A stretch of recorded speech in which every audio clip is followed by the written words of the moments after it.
Welcome to home scientist creator. तो आज हम लोग क्या करेंगे, क्लास 12th होम साइंस का थर्ड चैप्टर करेंगे। हम लोगों ने क्या है 2 चैप्टर कंप्लीट कर लिए, आज थर्ड चैप्टर करेंगे। तो क्लास 12th होम साइंस का थर्ड चैप्टर करेंगे जिसका नाम है जन पोषण एवं स्वास्थ्य। तो आज हम लोग करेंगे जन पोषण और स्वास्थ्य, इसको पूरा आज हम लोग इस वीडियो में कवर करेंगे। तो आइए स्टार्ट करते हैं। तो पहले हम लोग समझते हैं कि जन पोषण क्या होता है। तो पहले जन पोषण समझेंगे, उसके बाद जन स्वास्थ्य पोषण को समझते हैं। तो पहले समझते हैं कि जन पोषण क्या होता है। तो जन पोषण एवं स्वास्थ्य जन स्वास्थ्य की संकल्पना को प्रस्तुत करता है। जन पोषण और जो स्वास्थ्य है वो क्या प्रस्तुत करेगा, जो जन पोषण स्वास्थ्य की जो संकल्पना है उसको प्रस्तुत करता है। विश्व स्वास्थ्य संगठन के अनुसार विश्व स्वास्थ्य संगठन ने जन स्वास्थ्य के बारे में क्या कहा है कि जन स्वास्थ्य सभी लोगों के स्वास्थ्य की रक्षा और बढ़ावा देने के लिए समाज द्वारा किया गया सामूहिक प्रयास है। जो जन स्वास्थ्य है वो सभी लोगों के स्वास्थ्य की रक्षा और बढ़ावा देने के लिए समाज द्वारा किया गया सामूहिक प्रयास है। मतलब पूरे समाज के द्वारा किया गया सामूहिक रूप से प्रयास है, जिससे समाज के लोगों का जो स्वास्थ्य है, जन स्वास्थ्य है, वो अच्छा रहे। जन स्वास्थ्य पोषण का लक्ष्य अल्प पोषण एवं अति पोषण दोनों की रोकथाम करना एवं लोगों के पोषण स्तर को अनुकूल बनाए रखना है। तो जन स्वास्थ्य पोषण का लक्ष्य क्या है कि जो अल्प पोषण की समस्या आ रही है और जो अति पोषण की समस्याएं आ रही हैं दोनों की रोकथाम करना और लोगों के पोषण स्तर को अनुकूल बनाए रखना। मतलब ना अल्प पोषण हो और ना उनमें अति पोषण की समस्या है, उनका जो पोषण हो वो कैसा हो, वो संतुलित होना चाहिए। तो अल्प पोषण और अति पोषण की समस्या को दूर करके उनको संतुलित पोषण देना।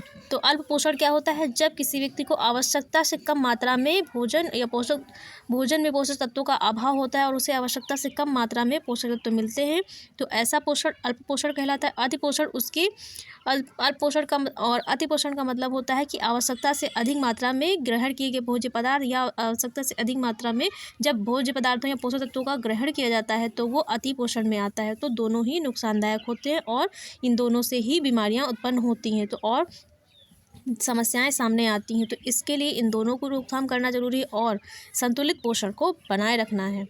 अब समझते हैं कि जन स्वास्थ्य पोषण क्या होता है। जन पोषण समझ लिया, अब जन स्वास्थ्य पोषण को समझते हैं कि ये क्या होता है। जन स्वास्थ्य पोषण अध्ययन का वह क्षेत्र है जो अच्छे स्वास्थ्य के लिए पोषण संबंधी रोगों समस्याओं का समाधान करने वाली सरकारी नीतियों और कार्यक्रमों के माध्यम से लोगों के पोषक संबंधी समस्याओं का समाधान करता है। जन स्वास्थ्य पोषण का अध्ययन जन स्वास्थ्य पोषण जो है अध्ययन का क्षेत्र है। मतलब अध्ययन का क्षेत्र है जो अच्छे स्वास्थ्य के लिए पोषण संबंधी समस्याओं का समाधान करेगा। और क्या करेगा, जन स्वास्थ्य पोषण जो है वो अच्छे स्वास्थ्य के लिए जो जन स्वास्थ्य पोषण संबंधी समस्याएं हैं उनका समाधान करेगा। और कैसे करेगा, सरकारी नीतियों और कार्यक्रमों के माध्यम से। किस प्रकार से करेगा, सरकार द्वारा चलाई जाने वाली नीतियां और कार्यक्रमों के माध्यम से करेगा। क्या किस लिए करेगा, तो पोषण संबंधी समस्याओं का समाधान करने के लिए करेगा। तो जन स्वास्थ्य पोषण क्या होता है अब समझ गए होंगे आप लोग। जन स्वास्थ्य पोषण का क्षेत्र बहुविषयक प्रकृति का है। मतलब एक विषय का नहीं है, बहुविषयक प्रकृति का है, जो जीव विज्ञान एवं सामाजिक विज्ञान विषयों के मूलभूत आधार पर टिका हुआ है। जन पोषण के क्षेत्र में संलग्न व्यक्ति का कार्य एक अच्छे पोषण को बढ़ावा देना तथा पोषण संबंधी समस्याओं को रोकना है। जन पोषण के क्षेत्र में जो व्यक्ति संलग्न है, जो व्यक्ति कार्य कर रहे हैं, उनका कार्य क्या है कि एक अच्छे पोषण को बढ़ावा दिया जाए और जो पोषण संबंधी समस्याएं आ रही हैं उनकी रोकथाम की जाए। तो आप समझते हैं कि जन पोषण का महत्व क्या होता है। महत्व भी थोड़ा सा समझ लेते हैं। 5 वर्ष से कम आयु के बच्चों में से कम 50% बच्चों की कुपोषण के कारण मृत्यु हो जाती है। जन स्वास्थ्य पोषण की कमी के कारण, मतलब पोषण की कमी के कारण 5 वर्ष से कम आयु के बच्चों में कम से कम 50% बच्चों की मृत्यु कैसे हो जाती है, कुपोषण के कारण हो जाती है। मतलब उन्हें उचित पोषण, उन्हें उचित भोज्य पदार्थ, उन्हें उचित पोषक तत्व तो नहीं मिल पाते उनके भोजन में, जिसके कारण कुपोषण के कारण उनकी मृत्यु हो जाती है। पहला है, हमारे देश में जन्म लेने वाले 1 का 5 भाग बच्चों का जन्म के समय 2.5 किलो वजन से कम होता है। मतलब हमारे देश में जन्म लेने वाले 1/5 बच्चों का जन्म के समय क्या होता है, जो वजन है वो 2.5 किलो से कम होता है। 2.5 किलो वजन होना चाहिए लेकिन उससे कम होता है। इसका मतलब वो अल्प पोषित होते हैं और कुपोषण का शिकार होते हैं। ये बच्चे निर्बल व कमज़ोर होते हैं। ऐसे बच्चे क्या होते हैं, निर्बल और कमज़ोर होते हैं तथा बच्चे अपनी अक्षमता के साथ अपने जीवन की शुरुआत करते हैं और वो इसी निर्बलता और कमज़ोरी के साथ क्या करते हैं, अपने जीवन की शुरुआत करते हैं। आर्थिक एवं सामाजिक दृष्टि से कमजोर परिवारों के बच्चों में वृद्धिमंदन का मतलब होता है बौनेपन की अधिकता पाई जाती है। उनकी जो वृद्धि है उनकी आयु के अनुसार सही तरीके से नहीं हो पाती और उनकी वृद्धि उनकी उम्र के हिसाब से नहीं हो पाती और वो कम जो होते हैं कम हाइट के ही रह जाते हैं। तो ऐसी कहाँ पाई जाती है? कमजोर आर्थिक और सामाजिक दृष्टि वाले परिवारों में पाई जाती है, जिससे बच्चे अपनी विद्यालय शिक्षा प्राप्त नहीं कर पाते हैं। इनमें से लगभग आधे बच्चे मध्यम एवं साधारण अल्प पोषण से ग्रसित हैं और इनमें से जो आधे बच्चे हैं वो कैसे पोषण से ग्रसित हैं? अल्प पोषण से ग्रसित होते हैं।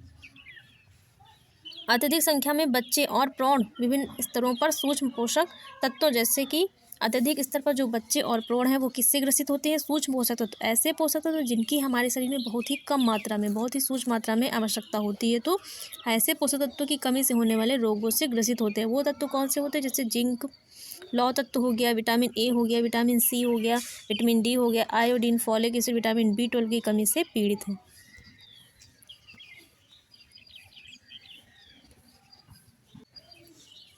तो अब देखते हैं, आगे देखते हैं।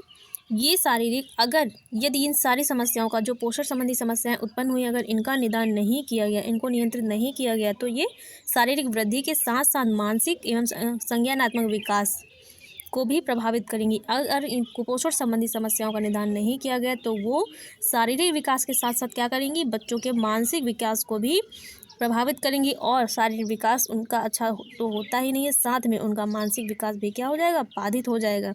ये जीवन की उत्पादकता एवं गुणवत्ता पर विपरीत प्रभाव डालती हैं। भारत में अल्प पोषण के साथ साथ अति पोषण की भी समस्या बढ़ रही है। भारत में अल्प पोषण की समस्या तो देखने को मिलती है, इसके साथ साथ अति पोषण की भी समस्या बढ़ रही है, जिसमें आवश्यकता से अधिक भोज्य पदार्थ और पोषक तत्वों का ग्रहण किया जा रहा है। पिछले कई वर्षों में बड़ी संख्या में लोगों ने अपनी आहार एवं पद्धति में, अपनी जीवन शैली में बदलाव किया है। अब पिछले कई वर्षों में लोगों ने क्या है, विदेशों के जो कल्चर है उनको अपनाना शुरू कर दिया, उनके जैसा लाइफस्टाइल, उनके जैसे भोजन शैली को अपनाना शुरू कर दिया, जिससे क्या होता है, लोगों में अति पोषण की समस्या देखने को मिल रही है। जन स्वास्थ्य पोषण की समस्या। अब देखते हैं कि क्यों समस्या उत्पन्न होती है, कारण क्या है। तो किसी भी समाज में पोषण की समस्याएं केवल भोजन से ही संबंधित नहीं, ऐसा नहीं है कि केवल भोजन से ही संबंधित होने के कारण, भोजन की कमी के कारण ही जन स्वास्थ्य संबंधी जो समस्याएं हैं वो उत्पन्न हो रही हैं, बल्कि विभिन्न स्तरों पर कई प्रकार के कारण हैं, जिनकी जड़ें किससे जुड़ी हुई हैं? गरीबी से जुड़ी हुई। गरीबी के कारण भी व्यक्तियों में पोषण की समस्या देखने को मिलती है। गरीबी के कारण अधिकांश परिवारों को मूलभूत सुविधाएं भी नहीं मिल पाती हैं। ग्रामीण परिवारों में शौचालयों की सुविधा बहुत कम होती है, जिसके कारण इन्हें अनेक रोगों का सामना करना पड़ता है तथा इनके कार्य करने की शक्ति कमज़ोर हो जाती है। तो गरीबी के कारण भी जन स्वास्थ्य और पोषण की समस्याएं देखने को मिलती हैं। साथ ही अधिकांश परिवारों में शौचालयों की सुविधा बहुत कम है, जिसकी वजह से भी बहुत सारे रोग उत्पन्न हो रहे हैं और जन स्वास्थ्य और पोषण की समस्या सामने आ रही है। इनके कार्य और रोगों के कारण जो लोगों के कार्य करने की शक्ति है वो भी कमज़ोर होती चली जा रही है। इसी तरह जनसंख्या का बड़ा भाग सुरक्षित पेयजल मिल न पाने के कारण जल जनित रोगों से ग्रसित हो रहा है। पहला तो गरीबी के कारण जन स्वास्थ्य और पोषण की समस्याएं देखने को मिलती है। दूसरा क्या है? शौचालयों की सुविधा, मतलब जो स्वच्छता के अभाव में भी क्या है, जन स्वास्थ्य की समस्याएं हैं वो सामने आ रही। बहुत सारी बीमारियां हो रही है, जिससे लोग क्या है, रोगों से ग्रसित हो रहे हैं और उनकी कार्य करने की शक्ति है वो समाप्त होती चली जा रही है। इसके अलावा जो सुरक्षित पेयजल है, पीने का जो पानी है, वो भी जल जनित अभाव के कारण, मतलब पीने के पानी, शुद्ध जल के अभाव के कारण जल जनित रोग ग्रसित हो रहा है, जिससे इनकी कार्य क्षमता पर प्रभाव पड़ता है। अशुद्ध जल के सेवन के कारण भी लोगों में स्वास्थ्य संबंधी समस्याएं देखने को मिल रही हैं। पोषण समस्याओं से संबंधित कारक कौन कौन से होते हैं, तो इनको भी देख लेते हैं।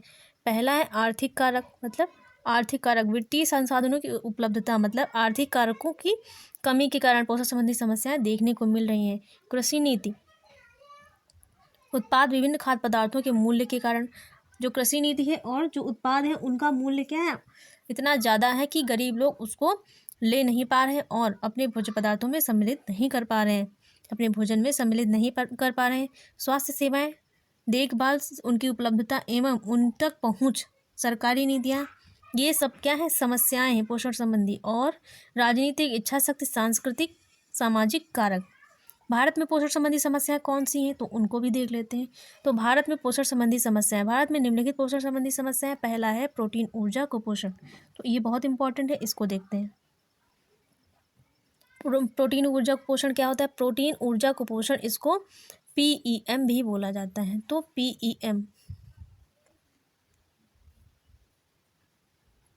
की समस्या की आवश्यकता की अपेक्षा कम भोजन लेने से होती है। मतलब जो प्रोटीन ऊर्जा कुपोषण जो रोग है वो क्या होगा? समस्या की आवश्यकता अपेक्षा से कम भोजन, मतलब जब आप अल्प पोषण ले रहे हो, आवश्यकता से कम मात्रा में भोजन ग्रहण कर रहे हो, तो इस भोजन को ग्रहण करने से क्या होगा? आप में PEM प्रोटीन एनर्जी माल न्यूट्रिशन की समस्या देखने को मिलती है। बच्चों को प्रोटीन ऊर्जा कुपोषण से ग्रसित होने पर खतरा अधिक होता है। जो बच्चे होते हैं उनमें प्रोटीन ऊर्जा कुपोषण रोग अधिक देखने को मिलता है। इसके अतिरिक्त बड़ी उम्र के लोगों के साथ साथ क्षय रोग, एड्स जैसे रोगों से ग्रसित लोगों को भी प्रोटीन ऊर्जा कुपोषण का खतरा बना रहता है। सबसे ज़्यादा बच्चों में होता है, उसके बाद अगर वयस्कों में देखने को मिलेगा तो ऐसे व्यक्तियों में जिनको क्षय रोग है या फिर जिनको एड्स है, ऐसे रोगों से ग्रसित व्यक्तियों में प्रोटीन ऊर्जा कुपोषण का खतरा देखने को मिलता है। इसकी कमी से अल्पभार, छोटा कद, क्षयकारी आदि कमियां हो जाती है। अगर प्रोटीन ऊर्जा कुपोषण रोग हो गया है अल्प पोषण की कमी के कारण, तो उन बच्चों का क्या होगा? भार कम होगा। वो सामान्य बच्चों के भार के जितना उनके शरीर का भार नहीं होगा। कद उनका छोटा होगा, हाइट छोटी होगी, क्षयकारी आदि कमियां, मतलब उनमें अन्य रोग भी देखने को मिलते हैं। अब देख लेते हैं सूक्ष्म पोषक तत्वों की कमी के कारण कौन कौन से रोग होते हैं। तो आहार में ऊर्जा और प्रोटीन की मात्रा कम होने पर सूक्ष्म पोषक खनिज और विटामिन की मात्रा कम होने की संभावना रहती है। तो अगर आहार में क्या है? अगर आहार में प्रोटीन और ऊर्जा की मात्रा कम होए तो सूक्ष्म पोषक की कम होने की संभावना भी रहती है। सूक्ष्म पोषक तत्वों के कम होने की संभावना भी होगी अगर आप आहार में प्रोटीन और ऊर्जा पर्याप्त मात्रा में नहीं ले रहे हैं। सूक्ष्म पोषकहीनता के लिए छिपी भूख जैसे शब्द प्रयोग करते हैं। कुछ प्रमुख सूक्ष्म पोषक तत्वों की कमी से होने वाली समस्याओं को निम्न प्रकार समझा जा सकता है। सूक्ष्म पोषक तत्वों की कमी से कौन कौन से रोग होते हैं, इनको भी देखते हैं। पहला होता है कि पहला सूक्ष्म पोषक तत्व कौन है? लौह तत्व। आयरन की कमी से क्या होगा? रक्तता, मतलब एनीमिया देखने को मिलेगा। खून की कमी, लौह तत्व की कमी से, आयरन की कमी से अरक्तता होगा, एनीमिया यानी खून की कमी। यह विश्व का सबसे अधिक सामान्य पोषण विकार है। मतलब ये पोषण विकार हर क्षेत्र में देखने को मिलेगा, जो विकसित एवं विकासशील दोनों देशों में विद्यमान है। जो विकसित देशों में भी है और विकासशील देशों दोनों में देखने को मिलता है। लौह तत्व की कमी से अरक्तता तब होती है जब शरीर में हीमोग्लोबिन का बनना काफी कम होने लगता है। लौह तत्व की कमी से अरक्तता, खून की कमी कब होती है? जब शरीर में हीमोग्लोबिन का बनना बंद होने लगता है। लौह तत्व की कमी के कारण सामान्य पीलापन, नेत्र श्लेष्मा, जीभ, नख परतों एवं कोमल तंतुओं में पीलापन दिखाई देने लगता है। अगर किसी व्यक्ति के शरीर में खून की कमी, एनीमिया है, तो उसके शरीर में क्या होगा? पीलापन आने लगेगा, आंखों में पीलापन दिखाई देगा और जीभ में क्या होगा? पीलापन दिखाएगा। नख परतों, मतलब जो नेल्स हैं वो भी क्या हो जाएंगे? पीले पीले दिखाने लगते हैं एवं कोमल तालु में पीलापन दिखाने लगता है। जो जीभ का तालु होता है उसमें भी क्या है? पीलापन आ जाता है। बच्चों में संज्ञानात्मक क्रियाओं को प्रभावित करता है कौन? जो अरक्तता होता है।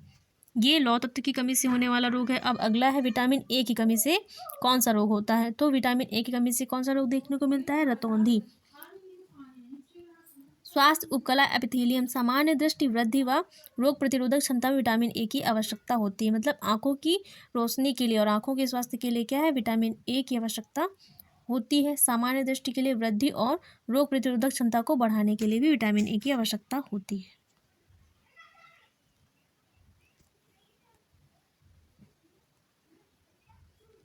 विटामिन ए की कमी के कारण कौन सा रोग होगा? रतौंधी जैसी खतरनाक बीमारी होती है जो आंखों के लिए घातक होती है। विटामिन ए की कमी के कारण मनुष्य में रोग प्रतिरोधक क्षमता कम हो जाती है, क्योंकि विटामिन ए क्या होता है?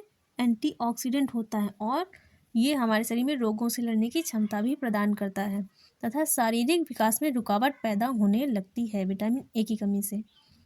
अगला है आयोडीन। आयोडीन की कमी से कौन सा रोग होगा? तो आयोडीन की कमी से होने वाले रोग को घेंघा कहा जाता है या क्वाइटर कहा जाता है। तो आयोडीनहीनता विकार एक पारिस्थितिक परिघटक है जो अधिकतर मृदा मिट्टी में आयोडीन की कमी के कारण होता है। अगर आयोडीन की कमी मिट्टी में है, ऐसे क्षेत्रीय इलाके में आयोडीन की कमी है जिसमें फसलों का उत्पादन हो रहा है, तो ऐसे भोज्य पदार्थों को ग्रहण करने से जिस मिट्टी में आयोडीन की कमी है तो उसमें क्या होगा, जो भी भोज्य पदार्थ उसमें उगाए जाएंगे उसमें भी आयोडीन की कमी होगी, तो उस क्षेत्र में क्या होगा, रहने वाले व्यक्तियों में आयोडीन की कमी देखने को मिलती है।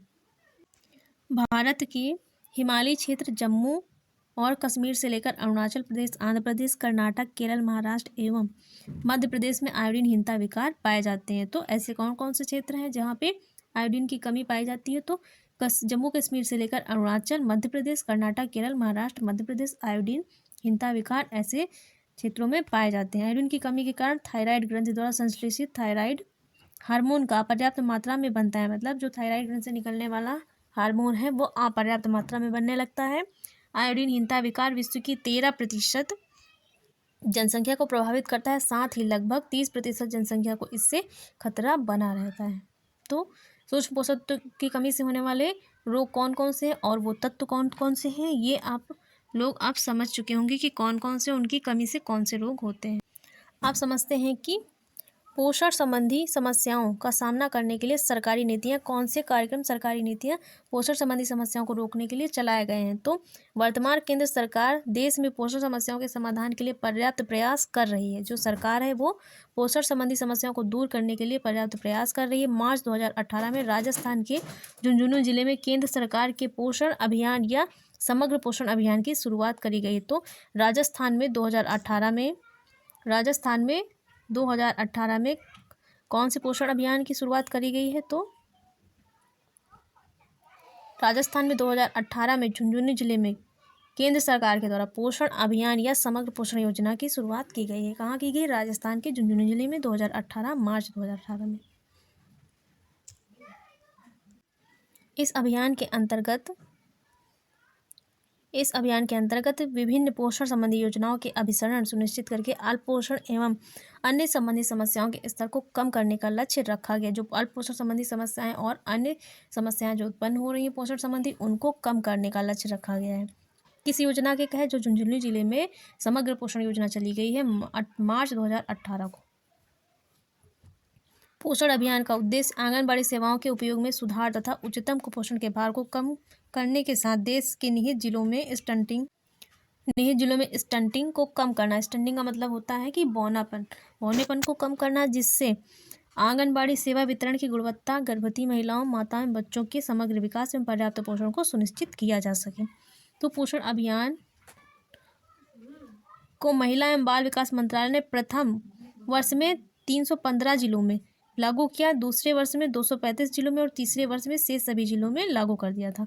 पोषण अभियान को पहली बार महिला एवं बाल विकास मंत्रालय ने लागू किया था 315 जिलों में, उसके बाद 235 जिलों में, तीसरे स्टेप में क्या किया, पूरे देश में लागू हो गया था पोषण अभियान। देश में बच्चों जन्म से 6 वर्ष के पोषण की स्थिति गर्भवती महिलाओं तथा स्तनपान कराने वाली माताओं के लिए प्रत्यक्ष अप्रत्यक्ष रूप से कई योजनाएं लागू करी गई हैं, फिर भी कुपोषण देश में देखने को मिलता है। कुपोषण से संबंधी जो समस्याएं हैं वो भी देखने को मिलती हैं। मजबूत अभिसरण तंत्र और अन्य घटकों के माध्यम से पोषण अभियान बेहतर सामंजस्य बनाने का प्रयास करेगा, जिनमें निम्न लक्ष्यों का निर्धारण किया जा सकता है। जन्म से 6 वर्ष की आयु समूह के सभी संवेदनशील बच्चों, गर्भवती महिलाओं और सभी दुग्धपान कराने वाली माताओं के लिए समेकित बाल विकास सेवाएं integrated child development service ICDS सुनिश्चित करना है। तो ये फुल फॉर्म भी याद रखिएगा, ये भी पूछी जाती है कि ICDS का फुल फॉर्म क्या होता है, उसका हिंदी नाम क्या होता है, समेकित बाल विकास सेवाएं। ये किसके द्वारा चलाई गई हैं? ICDS के द्वारा चलाई गई हैं।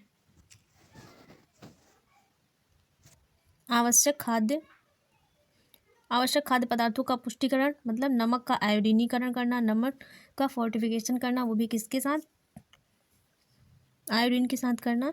महिलाओं के सहयोग से देसी और स्थानीय कच्चे माल से कम कीमत वाले पोषक खाद्य पदार्थों का उत्पादन करना, उन्हें लोकप्रिय बनाना। संवेदनशील वर्गों में सूक्ष्म पोषकों की कमी पर नियंत्रण लाना। ये क्या है? जो ICDS चलाया गया उसके लक्ष्य है। आप समझ लेते हैं कि स्वास्थ्य देखभाल क्या होती है। इसको समझते हैं। स्वास्थ्य देखभाल केवल प्रभारी डॉक्टर देखभाल नहीं होती, बल्कि इसमें बहुत सी ऐसी सेवाएं सम्मिलित हैं जिन्हें स्वास्थ्य को संवर्धित करने, बनाए रखने, निगरानी रखने व स्वास्थ्य लाभ में सहायक होना चाहिए। भारत में स्वास्थ्य देखभाल 3 स्तरों पर होता है। भारत में जो स्वास्थ्य देखभाल होता है वो 3 स्तरों पर होता है। पहला होता है प्राथमिक स्तर, इसको पीएचसी बोला जाता है। प्राइमरी हेल्थ सेंटर्स, इसको बोला जाता है पीएचसी। यह व्यक्ति, परिवार तथा समुदाय स्वास्थ्य पद्धति से पहला संपर्क का स्तर होता है। जो स्वास्थ्य समुदाय से होता है वो पहला संपर्क का स्तर होता है। ये सेवाएं प्राथमिक स्वास्थ्य केंद्रों पर उपलब्ध कराई जाती हैं। पहले क्या होगा, प्राथमिक कोई भी जन पोषण स्वास्थ्य संबंधी समस्या है तो पहले प्राथमिक स्तर पर जाएगी, प्राथमिक हेल्थ सेंटर में जाती है। उसके बाद अगर वहाँ उस समस्या का समाधान नहीं हो पाता है तो उसे द्वितीय स्तर पे क्या है, रेफर कर दिया जाता है। तो द्वितीय स्तर को क्या जाता है, द्वितीय स्तर को कहा जाता है कम्युनिटी हेल्थ सेंटर। तो द्वितीय स्तर का मतलब होता है सीएचसी। पहला हो गया पीएचसी, दूसरा हो गया सीएचसी का मतलब होता है कम्युनिटी हेल्थ सेंटर। तो अगर प्राथमिक स्तर पर तो समस्या का समाधान नहीं हो पाता है तो उसे द्वितीय स्तर पर रेफर कर दिया जाता है। इस स्तर पर देश में जटिल स्वास्थ्य समस्याओं का समाधान जिला अस्पताल एवं सामुदायिक स्वास्थ्य केंद्रों पर किया जाता है। तो दूसरे स्तर पर क्या आएगा, जिला अस्पताल जो होते हैं उनका सामुदायिक स्वास्थ्य केंद्र जो होता है उन पर किया जाता है। तृतीयक स्तर है तो तृतीयक स्तर में क्या आएगा, तृतीयक स्तर स्वास्थ्य देखभाल का उच्चतम स्तर होता है। यदि किसी समस्या का समाधान प्राथमिक और द्वितीय स्तर पर नहीं हो पाएगा तो फिर तृतीयक स्तर पर उसको रेफर कर दिया जाता है। तो स्वास्थ्य देखभाल के कितने स्तर होते हैं, 3।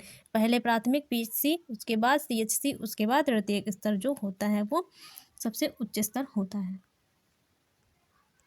अब देखते हैं कि भारत में चल रहे पोषण कार्यक्रम कौन कौन से हैं। तो भारत में चल रहे पोषण कार्यक्रम कौन से हैं, तो भारत में चल रहे पोषण कार्यक्रम में पहला है एकीकृत बाल विकास योजनाएं, जिसको कहा गया है इंटीग्रेटेड चाइल्ड डेवलपमेंट स्कीम। तो सेवाएं जो होती हैं, यह कार्यक्रम प्रारंभिक बाल्यावस्था देखभाल और विकास के लिए एक विस्तारित कार्यक्रम योजना है। किसके लिए चलाया गया है, प्रारंभिक बाल्यावस्था की देखभाल के लिए बच्चों के लिए चलाया गया कार्यक्रम है और इसका नाम है एकीकृत बाल विकास सेवाएं।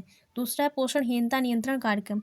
यह कार्यक्रम विटामिन ए की कमी के कारण अंधेपन को रोकने के लिए चलाया गया। पोषणहीनता नियंत्रण कार्यक्रम इसके लिए चलाया गया है, विटामिन ए की कमी के कारण जो अंधापन हो रहा है उसको रोकने के लिए।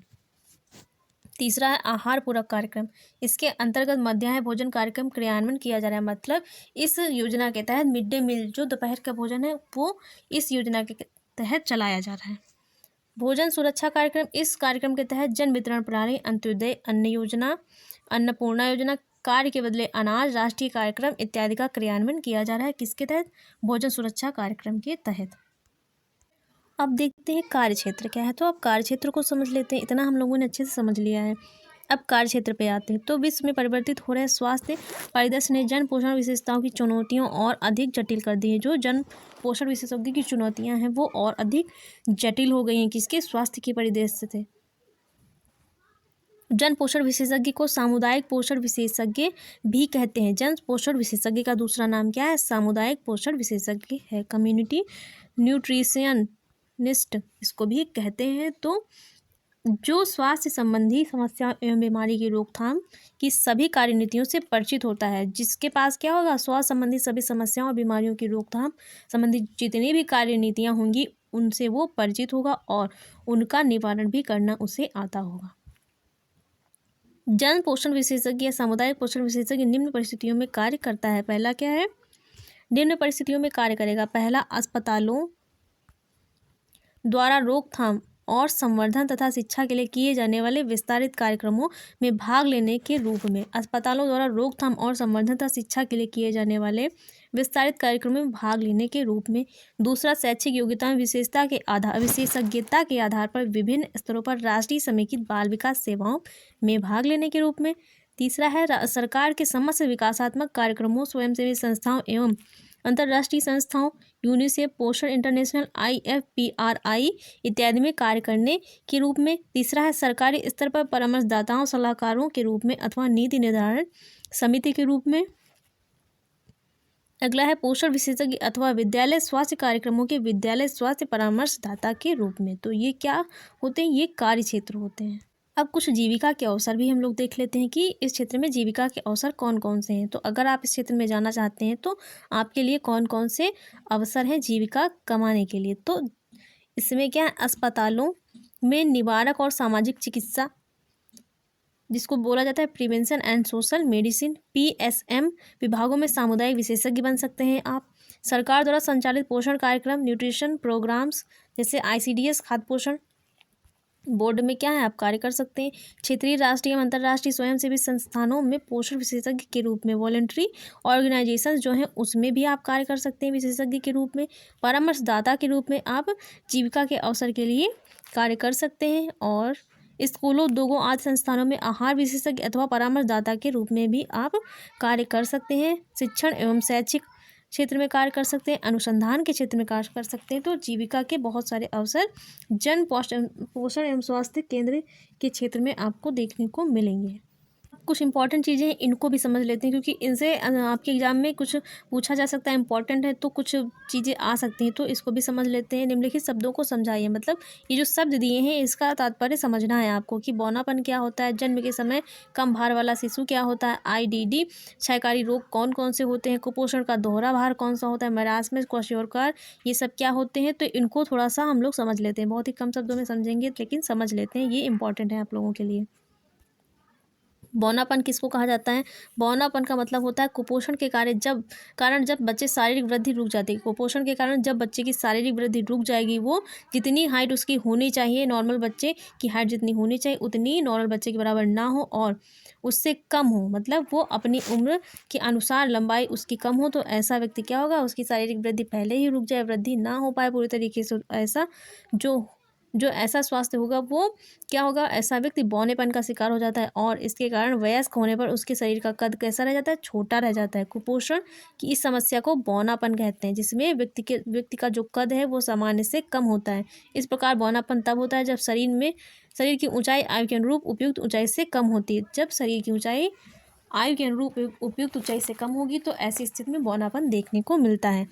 पहला समझ लिया हम लोगों ने बौनापन क्या होता है। अब समझते हैं जन्म के समय कम भार वाला शिशु क्या होता है। तो जन्म के समय कम भार वाले शिशु से अभिप्राय यह है कि जन्म समय उसका भार 2.5 किलोग्राम से कम होता है, मतलब सामान्य वेट कितना होता है जन्म लेने वाले शिशु का, 2.5 किलोग्राम का होता है। तो जब ऐसे शिशु का भार 2.5 किलोग्राम से कम होता है तो ऐसा शिशु क्या कहलाएगा, सामान्य भार से कम भार वाला शिशु कहलाता है। आप समझते हैं IDD क्या होता है। तो IDD का मतलब होता है आयोडीन हीनता विकार, आयोडीन डिफिशियंसी डिसऑर्डर। तो इसको IDD कहा गया है। आयोडीनहीनता विकार एक पारिस्थितिकी परिघटक है जो अधिकतर मिट्टी में आयोडीन की कमी से होता है। किसकी कमी से होगा, अगर मिट्टी में किसी क्षेत्र की मिट्टी में आयोडीन की कमी होगी तो उसमें उगाए वाले भोज्य पदार्थों में भी आयोडीन कमी होगी। जब उसमें आयोडीन की कमी होगी तो मनुष्य के द्वारा जो वहाँ के भोज्य पदार्थ ग्रहण किए जा रहे हैं उससे उनके शरीर में आयोडीन की आपूर्ति नहीं होगी, जिससे व्यक्तियों के शरीर में आयोडीन की कमी हो जाएगी। अगला है क्षयकारी। क्षयकारी रोग क्या होता है इसको समझते हैं। जब किसी व्यक्ति का भार उसकी ऊंचाई की तुलना में पर्याप्त नहीं होता है तो उसे क्षयकारी कहा जाता है। क्षयकारी का मतलब होता है भार। जब किसी व्यक्ति का भार उसकी ऊंचाई की तुलना में पर्याप्त नहीं होता है तो इसे क्षयकारी बोला जाता है। और जब उसकी जो ऊंचाई है वो उसकी आयु के अनुसार नहीं होती है तो उसे बौनापन कहा जाता है। और जब भार क्या होता है उसकी ऊंचाई की तुलना में कम होता है तो उसको क्षयकारी बोला जाता है। इसको स्टंटिंग बोला जाता है, इसको वेस्टिंग बोला जाता है।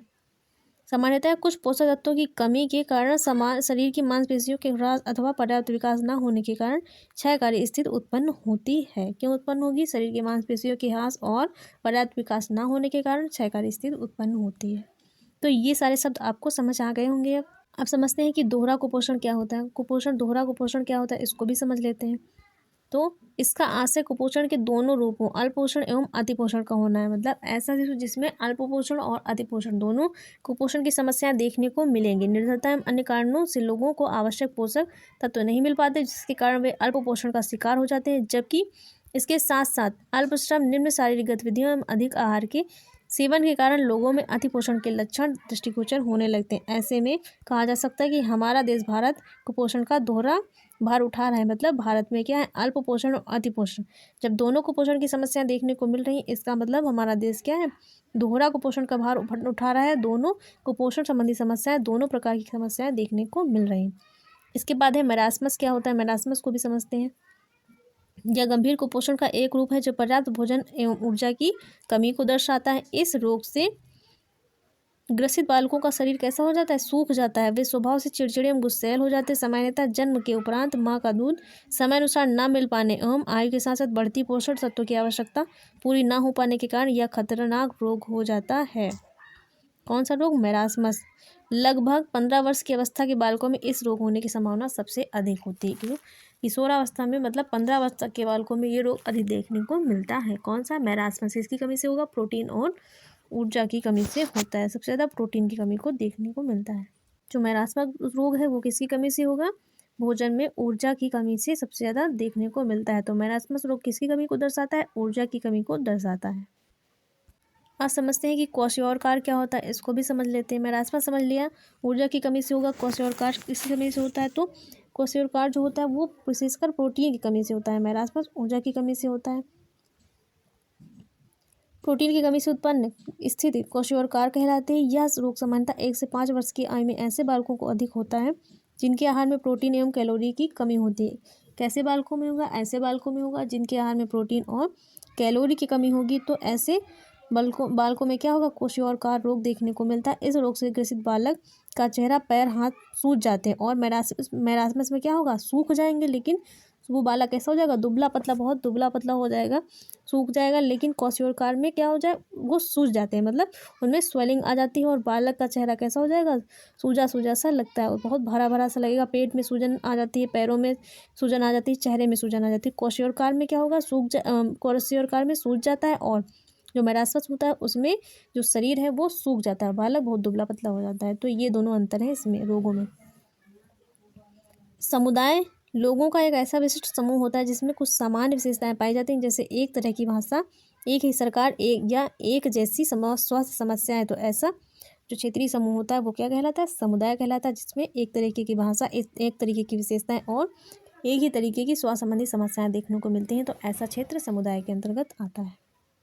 अब इसको एक पॉइंट है, इसको भी समझ लेते हैं, ये भी इम्पोर्टेंट है। IDA एवं IDD दोनों अलग अलग हैं। तो IDD भी समझा था हम लोगों ने, आयरन डिफिशियंसी डिसऑर्डर, मतलब आयरन की कमी से आयरन डिफिशियंसी डिसऑर्डर। IDA नहीं, ID का हम लोगों ने समझा था आयोडीन डिफिशियंसी डिसऑर्डर। तो IDD का मतलब होता है आयोडीन डिफिशियंसी डिसऑर्डर होता है, जिसकी कमी से कौन सा रोग होता है? घेंघा, गोइटर देखने को मिलता है। और IDA का मतलब होता है आयरन डिफिशियंसी अरक्तता, मतलब एनीमिया, आयरन डिफिशियंसी एनीमिया देखने को मिलेगा। IDA का मतलब होता है आयरन डिफिशियंसी एनीमिया। तो इसकी कमी कब होगी? जब आयरन की कमी से अरक्तता हो जाती है, जब शरीर में हीमोग्लोबिन बनना काफ़ी कम हो जाता है। इसके परिणाम स्वरूप रक्त में हीमोग्लोबिन का स्तर कम हो जाता है, क्योंकि शरीर में ऑक्सीजन पहुंचाने के लिए हीमोग्लोबिन की आवश्यकता होती है। तो ये आयोडीन की क्या होता है? आयरन की कमी से होने वाला रोग है IDA। और IDD क्या है? आयोडीन की कमी से होने वाला रोग होता है। तो गाइस, आप लोगों को क्लास कैसी लगी? अगर क्लास अच्छी लगी हो तो वीडियो को लाइक, शेयर और चैनल को सब्सक्राइब करना मत भूलिएगा। तो आप लोग चैनल को सब्सक्राइब जरूर कर लीजिए, ताकि आप लोगों को हर क्लास टाइम पर मिलती रहे। और इसके बाद हम लोग क्या करेंगे, जैसे ये एग्ज़ाम तक ये हम लोग 12th के चैप्टर पढ़ेंगे, उसके बाद आपको इस चैनल पर TGT PGT और DSSP के जितने भी इम्पॉर्टेंट टॉपिक हैं, वो उन सारे के टॉपिक जो होते हैं उनके सारे नोट्स और उनको बहुत ही सरल शब्दों में समझने की कोशिश हम लोग करेंगे। तो जितने इंपॉर्टेंट टॉपिक हैं वो सब पढ़ेंगे। इसके बाद हम क्या करेंगे, एग्ज़ाम के बाद वो सारी तैयारी करने शुरू कर देंगे। तो अगर आप लोगों ने चैनल को सब्सक्राइब नहीं किया है तो प्लीज़ सब्सक्राइब कर लीजिए। आपको इस प्लेटफॉर्म पर सारी इंपॉर्टेंट होम साइंस से जितनी रिलेटेड चीज़ें होती हैं सब पढ़ने को मिलेंगी। तो मिलते हैं नेक्स्ट वीडियो में। Thanks for watching guys.